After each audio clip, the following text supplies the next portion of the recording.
انسان اس دنیا کے اندر غافل ہے اس دن سے جس دن انسان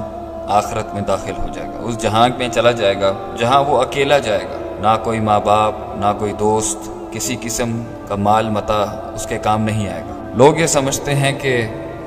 دین کے داعی جو ہیں ان کا کام صرف ڈرانا ہی ہے۔ ہم یہ نہیں کہتے کہ آگے آخرت کے اندر صرف تکالیف ہی ہیں، عذاب ہی ہیں، مغفرت بھی ہے، جنت بھی ہے، اللہ کی مرضی بھی ہے، اللہ کا رحم بھی ہے، لیکن نبی صلی اللہ علیہ وسلم کے اس فرمان کا آپ کیا کریں گے، کیا کہیں گے اس کے بارے میں جو صحیح البخاری میں امام بخاری نبی صلی اللہ علیہ وسلم سے روایت لائے ہیں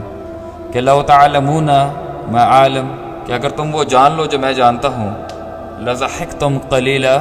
ولبکیتم کثیرا، تو تم رو گے زیادہ اور ہنسو گے کم۔ اور انسان ان تکلیفوں کو جاننے کے بعد شاید شہر، گھر، بستر، بیوی، ہر آرام چھوڑ دے جو اس دنیا کے بعد اس کے مراحل ہیں، جو تکالیفوں سے گزرنا ہے اس نے، اور اگر وہ پاس ہو گیا اس میں تو راحت ہی راحت، سکون ہی سکون، کبھی نہ ختم ہونے والی زندگی ہے۔ اور اس دن کے بارے میں یہی قرآن کی آیت کافی ہے کہ اللہ تعالیٰ قرآن میں فرماتے ہیں یجعل الولدان شیبا، کہ اس دن کی نوعیت کچھ اس طرح کی ہوگی کہ ایک بچہ جب اپنی قبر سے اسے اٹھایا جائے گا، مبعوث کیا جائے گا، پھر سے اس میں جان ڈالی جائے گی، تو اس دن بچے بوڑھے ہو جائیں گے، سفید بال کے ہو جائیں گے، کیونکہ سفید بال، گرے ہیئر،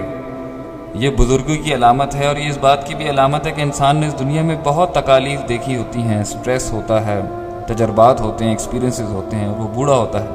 کمزور ہو جاتا ہے، یہ اس کی کمزوری کی علامت ہی ہوتی ہے۔ تو ایک کالے بال بچے کے کچھ منٹ اس دنیا کے اندر قیامت کی جب وہ ہولناکیاں دیکھے گا تو وہ اس کے کالے بالوں کو سفید کر دے گی، بوڑھا بنا دے گی اس کو۔ تو سوچنے کی بات یہ المیہ یہ ہے کہ وہ کیا دن ہوگا، اس دن کی ہولناکیوں کا کوئی انکار نہیں کر سکتا، اور وہ دن موت سے شروع ہوتا ہے۔ موت ہے وہ پروسیس، وہ پہلی سیڑھی جہاں سے انسان عالم برزخ اور اس دنیا میں چلا جائے گا جہاں غیب اس کے سامنے واضح ہو جائے گا، ہر وہ چیز جو اس سے چھپی ہوئی ہے، جسے وہ دیکھ نہیں سکتا۔ اور موت یا تو انسان کی فلاح ہوگی یا اس کی بربادی کا باعث بنے گی۔ اللہ تعالیٰ قرآن میں فرماتے ہیں کہ یہ لوگ جب جہنم کی ہولناکیوں میں اور جہنم کی آگ میں جب جھونکے جائیں گے، دھکیلے جائیں گے، تو وہ کہیں گے لا تدعوا اليوم صبورا واحدا وادعوا صبورا کثیرا، اللہ کہیں گے، وہ موت مانگیں گے کہ اللہ کو کہیں کہ ہمیں موت دے دے تاکہ یہ تکلیف ختم ہو جائے، تو اللہ کہتے ہیں لا تدعوا اليوم صبورا واحدا، آج ایک موت مت مانگو تم لوگ، وادعوا صبورا کثیرا، آج بہت موتیں مانگو، اموات کی لمبی لسٹ مانگو آج تم، لیکن موت نہیں آئے گی، کیونکہ موت کو تو اللہ ختم کر دیں گے۔ اب تو ہمیشہ رہنے والا عذاب ہے یا ہمیشہ رہنے والا جنت کے اندر وہ مزہ، وہ سکون، وہ راحت۔ اور موت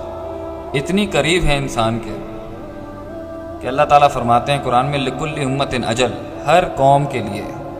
ایک وقت مقرر ہے، فَإِذَا جَاءَ أَجَلُهُمْ لَا يَسْتَأْخِرُونَ سَاعَةً وَلَا يَسْتَقْدِمُونَ، اور جب وہ وقت آئے گا تو نہ وہ مؤخر ہوگا نہ وہ مقدم ہوگا، نہ وہ لیٹ ہوتی ہے نہ وہ جلدی آئے گی۔ حتی اذا جاء احدهم الموت قال رب ارجعون، اور ہر اللہ کے منکر،